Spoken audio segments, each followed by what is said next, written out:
आता जो बिल तुमच्या पुढे जो दिलेला आहे तो बिल आहे मेचा आणि त्याचा आलाय 52,300 रुपये जून मध्ये. त्याच्यानंतर बॅक टू बॅक दुसरा बिल आलाय यांना 1,20,000चा.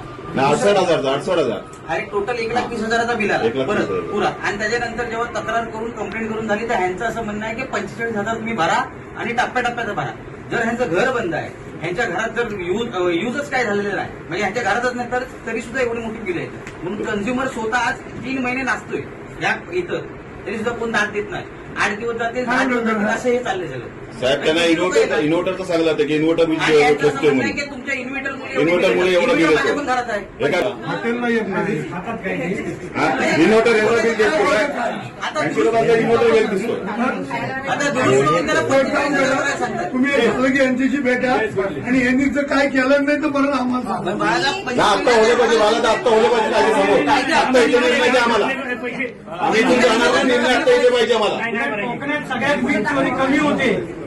मला त्या निर्णय इथे होले पाहिजे हप्ता 1,30,000. आम्ही किती दिवस नाचतो आम्हाला इन्व्हर्टर भेटतो. 20,000 करून आता बिल पाठवलं 45,000. हे काय बिल? एवढं बिल सगळे बिल भरणारे असतात. हे का मुरादपूर मुरादपूरचं आहे. साहेब आता तुम्ही जसं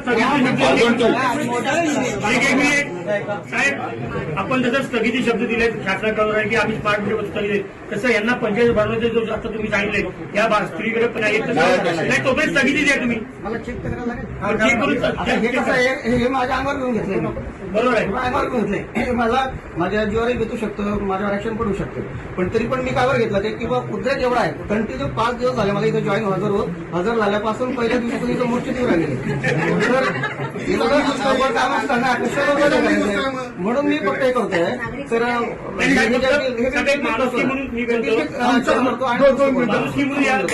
काय म्हणणं आहे, आता आम्ही इथं आलोय बरोबर आहे. हे तुम्ही आता तुम्ही लोकांनी चेक पूर्ण स्थगिती करा. पूर्ण त्यांना दुरुस्त करून देईल. बस दुरुस्त करून देईल. तोपर्यंत काही तुमच्या आली लोक तो बाळा